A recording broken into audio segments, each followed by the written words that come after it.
Assalamu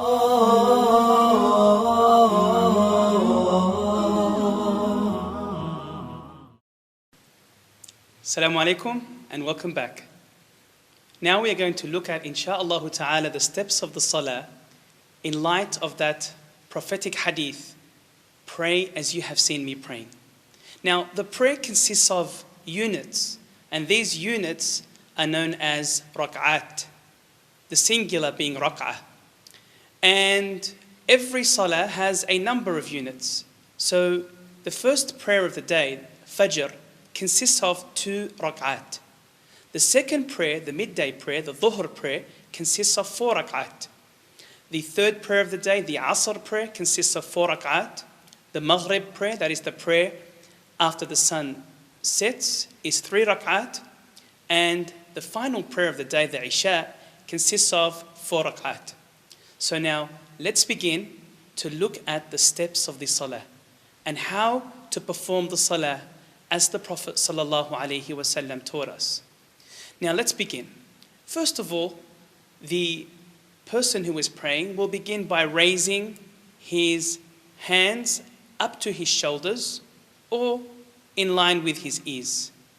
Whilst he is doing so, he says, Allahu Akbar.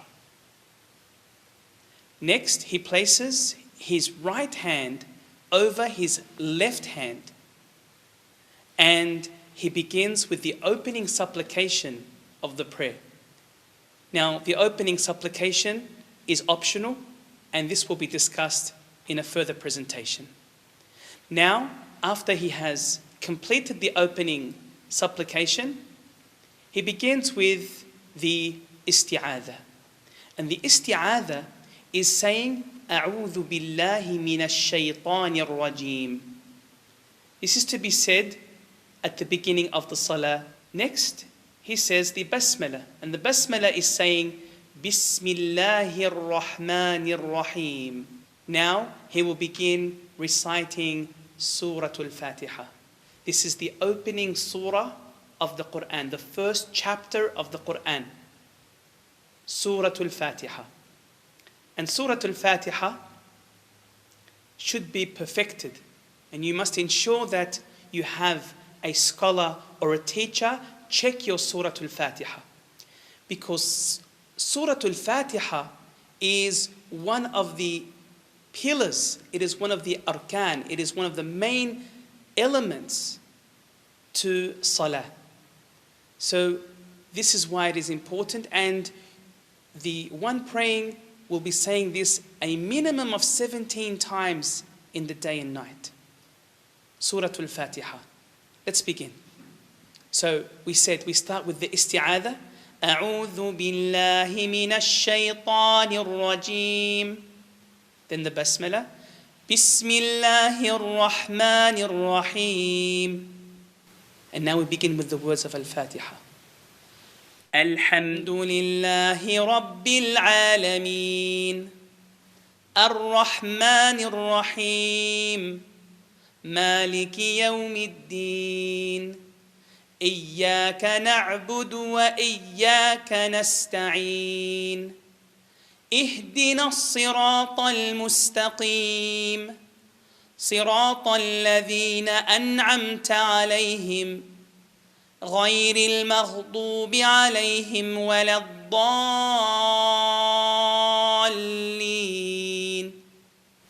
Now after you say ولا الضالين, you say آمين.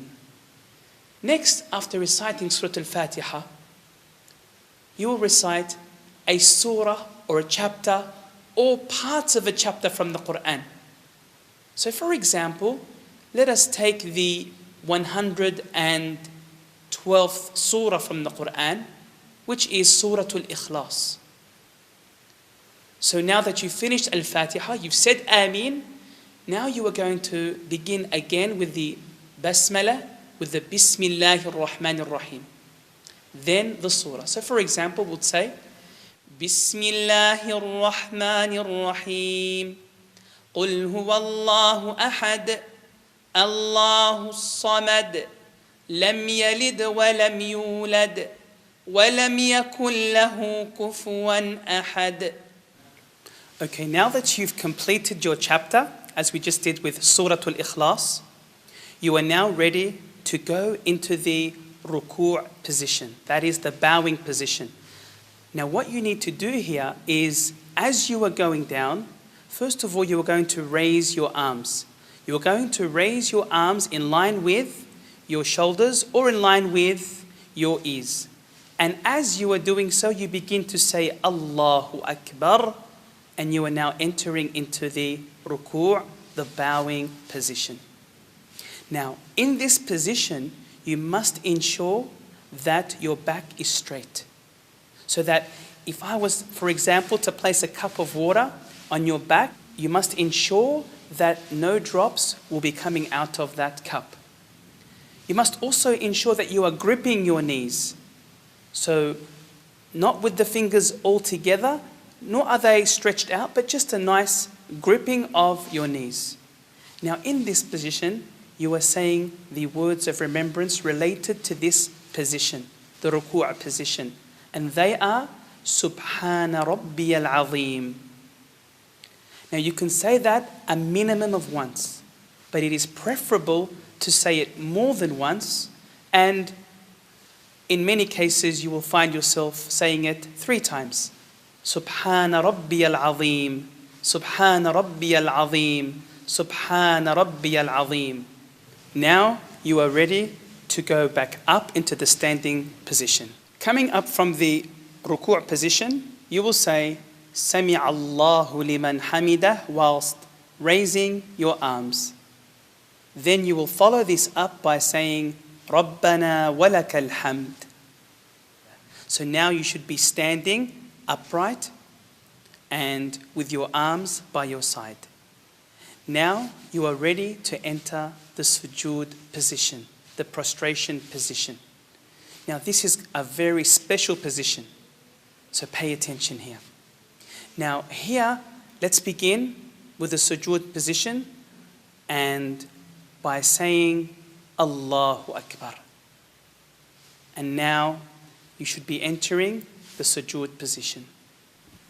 In the sujood position, you need to ensure that you are prostrating on 7 bones, as indicated by our beloved Prophet Muhammad sallallahu alaihi wasallam. Now these 7 points are the forehead and the nose, that constitutes 1 point, the palms of your 2 hands, your 2 knees and your 2 feet. Now with regards to your palms, the fingers must be together facing the Qibla. Now also what you need to keep in mind in this position is that your elbows must be off the ground and your arms away from your body. Now with the feet must be upright with the toes facing the Qibla also, just as your fingers are facing. So now your whole body is in this very beautiful position, the sujood position, and this is the closest time that you will be to Allah subhanahu wa ta'ala. Now in this position, you will also now be reciting the words of remembrance related to this position of sujood, and that is Subhana Rabbiyal A'la. Now the minimum is once, but most people, as we learn, say it 3 times. And if you say more, then this is permissible as well.